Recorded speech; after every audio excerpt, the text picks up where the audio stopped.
Assalamualaikum warahmatullahi wabarakatuh. Selamat pagi dan salam sejahtera untuk kita semua. Jumpa lagi di video pembelajaran cerdas tangkas. Pada kesempatan ini, kita membahas tema 5, subtema 1, pembelajaran 1.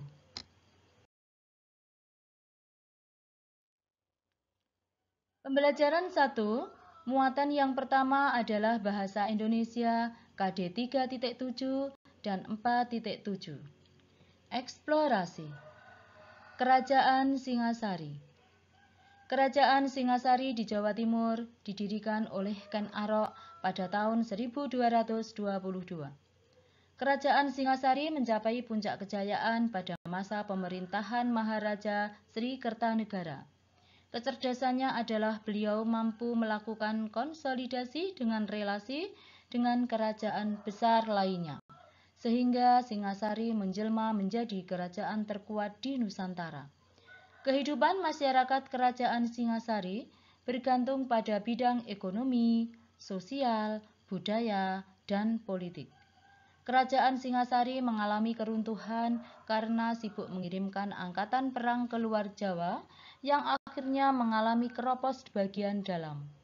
Pada tahun 1292 terjadi pemberontakan Jayakatwang, Bupati Gelanggeng yang merupakan sepupu sekaligus ipar sekaligus besan dari Kertanegara. Dalam serangan itu, Kertanegara mati terbunuh. Peninggalan kerajaan Singasari yaitu Candi Singasari, Candi Jago, Candi Jawi, Candi Kidal, Arca Dwarapala, Prasasti Malurung, Prasasti Manjusri, dan Prasasti Wurare. Pada kegiatan satu ini, kalian diajak untuk bercerita atau menceritakan kembali teks tersebut dengan kalimat kalian sendiri. Jika sudah, mari kita lanjutkan. Ayo berlatih. Kita kerjakan soal-soal berikut. Nomor 1. Hal baru yang terdapat pada alinea pertama bacaan Kerajaan Singasari tersebut adalah A. Kerajaan Singasari di Jawa Timur. B. Kerajaan Singasari bercorak Hindu yang didirikan Ken Arok. C. Kerajaan Raja Singasari adalah Kertanegara. D. Singasari berada di Malang. Jawaban yang benar adalah B. Kerajaan Singasari bercorak Hindu yang didirikan Ken Arok. Nomor 2. Raja Kerajaan Kediri yang terkenal adalah Raja Kertanegara. Hal tersebut adalah informasi yang terdapat pada alinea ke-. Terdapat pada alinea ke-1. Nomor 3. Informasi baru yang terdapat pada alinea ke-3 bacaan tersebut adalah ... adalah peninggalan kerajaan Singasari. Nomor 4. Berdasarkan teks tersebut, Raja Jayakatwang adalah bupati dari kerajaan ... Bupati dari kerajaan Singasari. Kemudian menjelma menjadi kerajaan terkuat di Nusantara. Nomor 5. Tuliskan secara singkat rangkuman dari bacaan tersebut. Nah, ini kalian tuliskan rangkumannya sesuai dengan apa yang kalian pahami dari bacaan dengan kalimatmu sendiri.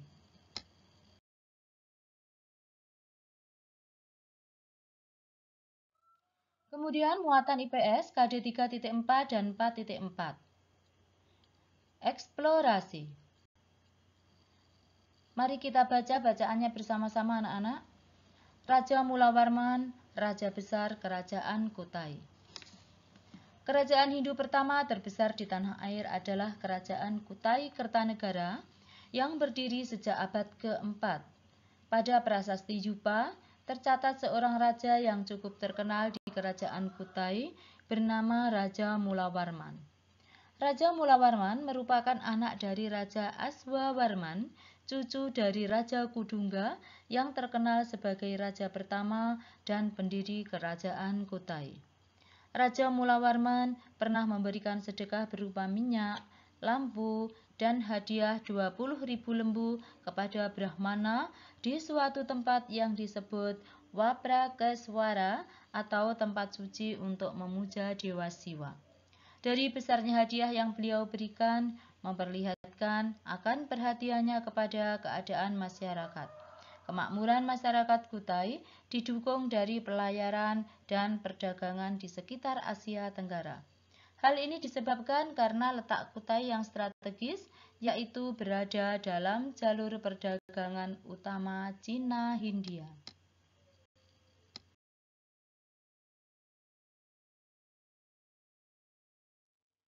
Kegiatan 2. Pada kegiatan 2, kalian diajak menuliskan perjuangan yang dilakukan oleh Raja Mulawarman.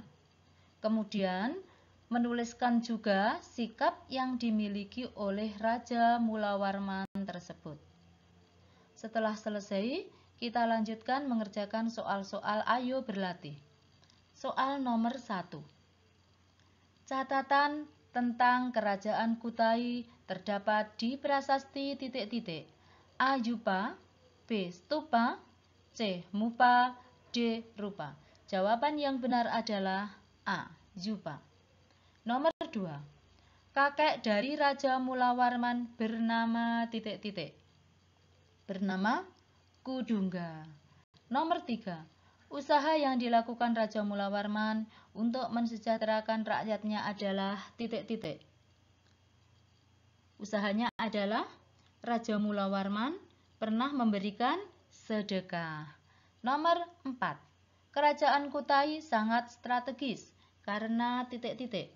Karena berada dalam jalur perdagangan utama Cina-Hindu.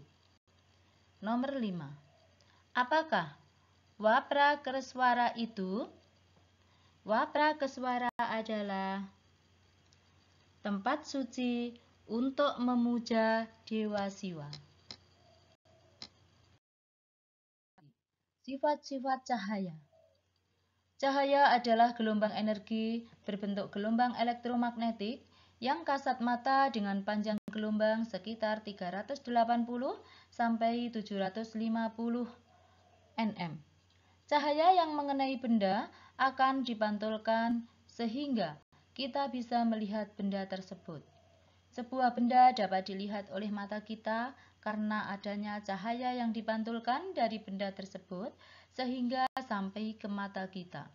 Berikut sifat-sifat cahaya. 1. Cahaya merambat lurus. Kalian perhatikan anak-anak gambarnya. Ada sumber cahaya, kemudian ada itu yang menghalangi, kemudian ada yang memandang atau melihat. Cahaya akan merambat lurus jika melewati satu medium perantara. Peristiwa ini dapat dibuktikan dengan nyala lampu senter yang merambat lurus. Cahaya yang merambat lurus juga dapat kita lihat dari berkas cahaya matahari yang menerobos masuk melalui celah-celah genteng maupun ventilasi yang akan tampak berupa garis-garis lurus. Kedua hal tersebut membuktikan bahwa cahaya merambat lurus.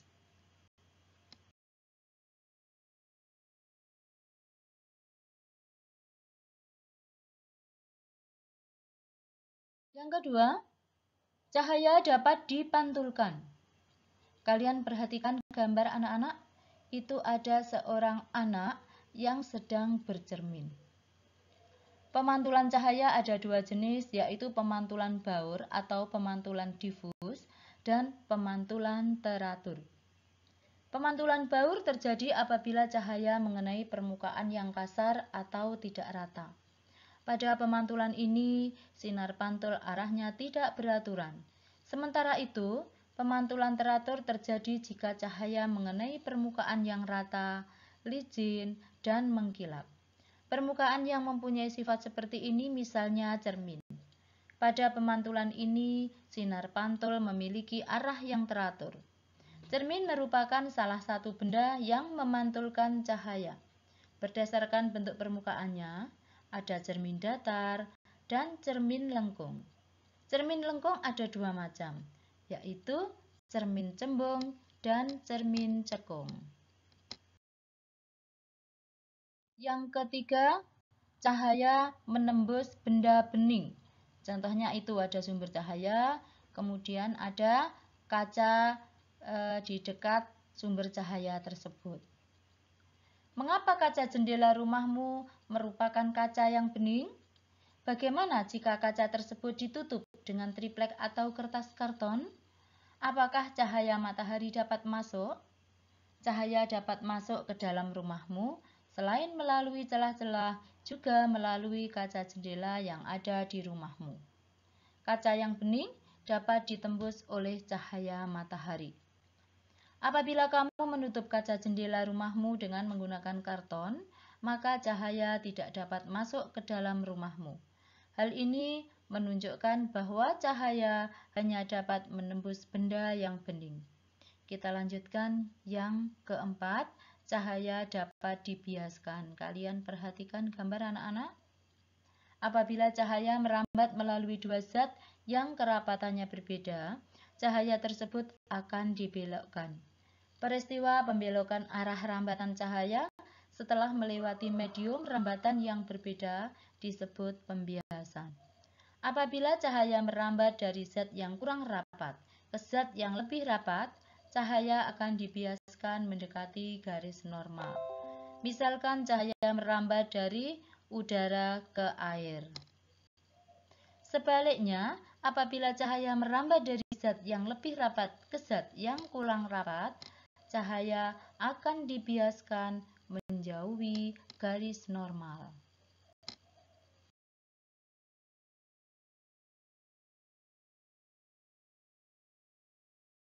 Kemudian yang kelima, cahaya dapat diuraikan. Kalian perhatikan gambar itu anak-anak. Gambar apa? Iya, gambar pelangi. Pelangi terjadi karena peristiwa penguraian cahaya atau dispersi. Dispersi merupakan penguraian cahaya putih menjadi berbagai cahaya berwarna. Cahaya matahari yang kita lihat berwarna putih. Namun, sebenarnya cahaya matahari tersusun atas banyak cahaya berwarna. Cahaya matahari diuraikan oleh titik-titik air di awan, sehingga terbentuk warna-warna pelangi. Kegiatan 3. Pada kegiatan 3 ini, kalian diajak untuk melakukan sebagai berikut. 1. Bentuklah kelompok yang terdiri dari 4 siswa. 2. Bersama kelompokmu, lakukan beberapa percobaan yang menunjukkan sifat-sifat cahaya. Kemudian yang ketiga, catatlah hasilnya pada selembar kertas dan presentasikan di depan kelas.